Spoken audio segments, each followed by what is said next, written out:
ನಮಸ್ಕಾರ. ಜೊತೆಯಲ್ಲಿ ನ್ಯೂಸ್ಗೆ ಸ್ವಾಗತ. ಜಮೀರ್ ಅಹಮದ್ಗೆ ಮತ್ತೆ ಸಚಿವ ಸ್ಥಾನ ಸಿಗಲಿದೆಯಾ? ಕುತೂಹಲ ಮೂಡಿಸಿದ ಕೋಡಿ ಶ್ರೀಗಳ ಭವಿಷ್ಯ. ರಾಜ್ಯ, ದೇಶ ಮತ್ತು ಅಂತಾರಾಷ್ಟ್ರೀಯ ಆಗುಹೋಗುಗಳ ಬಗ್ಗೆ ಭವಿಷ್ಯವನ್ನು ನುಡಿಯುವ ಕೋಡಿ ಮಠದ ಶ್ರೀಗಳು ಹೊಸ ಸರ್ಕಾರದಲ್ಲಿ ಅವಕಾಶ ಸಿಗದ ಜಮೀರ್ ಅಹಮದ್ ಖಾನ್ ಅವರ ಮುಂದಿನ ಸಚಿವ ಸ್ಥಾನದ ಬಗ್ಗೆ ಭವಿಷ್ಯವನ್ನು ನುಡಿದಿದ್ದಾರೆ. ಇದರ ಜೊತೆಗೆ ಅರಸೀಕೆರೆ ಶಾಸಕರು ಸಚಿವರಾಗಲಿದ್ದಾರೆ ಎಂದು ಶ್ರೀಗಳು ಅಭಿಪ್ರಾಯಪಟ್ಟಿದ್ದಾರೆ. ಸರ್ಕಾರ ಅಲ್ಲ. ಆಮೇಲೆ ವಿಚಾರ ನೋಡ, ಅಪಪ್ರಚಾರ ಮಾಡಿದಾರೆ ಕಣ ತಡ್ರೋ. ಇದು ವಿಚಾರ, ಸಮಾಚಾರ, ಪ್ರಚಾರ, ವಿಚಾರ, ಸಮಾಚಾರ. ಇನ್ನೊಂದು ಭಾಳ ದೊಡ್ಡದಿದೆ. ಯಾವುದು ಅಂದರೆ ಅಪಪ್ರಚಾರ. ಅಪಪ್ರಚಾರ ಇವತ್ತು ಮೊದಲೇ ಬಂದುಬಿಟ್ಟಿದೆ. ಅಪಪ್ರಚಾರ ಮೊದಲು ಬಂದು ಈ ಮೂರು ಮುಚ್ಚಿ ಹೋಗ್ತಾ ಇದ್ದಾವೆ. ಆ ದೃಷ್ಟಿಯಿಂದ ಅದರ ಅವಶ್ಯಕತೆ ಇಲ್ಲ.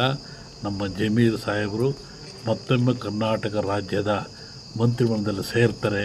ಜೊತೆಗೆ ನಮ್ಮ ಶಿವಲಿಂಗೌಡರು ಸೇರ್ತಾರೆ. ಯೋಚನೆ ಮಾಡೋದು ಬೇಡ. ನನಗೂ ಸಂಬಂಧಪಟ್ಟರಲ್ಲಿ ಮಾತಾಡಿದ್ದೀನಿ, ಆಗಲೇ ನಾಳೆಗೂ ಮಾತಾಡ್ತೀನಿ. ಯಾವ ಕಾರಣಕ್ಕೂ ಜಮೀರಿಲ್ಲದ ಸರ್ಕಾರ ಅಲ್ಲ, ಸರ್ಕಾರ ಆಗಲ್ಲ. ಜಮೀರಿದ್ದರೆ ಸರ್ಕಾರ. ಆ ದೃಷ್ಟಿಯಿಂದ ಜಮೀನವರು ಮತ್ತೆ ಮಂತ್ರಿಮಂಡಲ ಸೇರ್ತಾರೆ. ಈ ದರ್ಗಾಕ್ಕೆ ಬರ್ತೀನಿ ಅಂತ ನನ್ನ ಕಡೆ ಹೇಳಿದ್ದಾರೆ.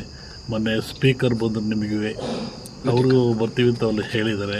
ಜಾಹೀರಾತಿಗಾಗಿ ಸಂಪರ್ಕಿಸಿ 9739333341 9035989444. ಹಾಗೆ ಆಗ್ತಾರೆ. ನಮ್ಮ ಮಹಮ್ಮದೀಯ ಬಂಧುಗಳು, ನಮ್ಮ ಹುಡುಗರು ಯಾವುದೋ ಆಕ್ರೋಶ ಪಡಬೇಡ್ರಿ, ಶಾಂತಿಯಿಂದಿರ್ರಿ.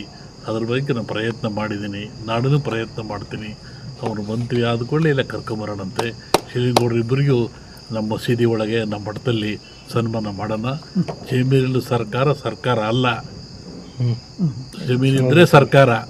ಆ ದೃಷ್ಟಿಯಿಂದ ಅವನು ಸೇರ್ತಾನೆ, ಗಾಬರಿ ಆಗೋದು ಬೇಡ.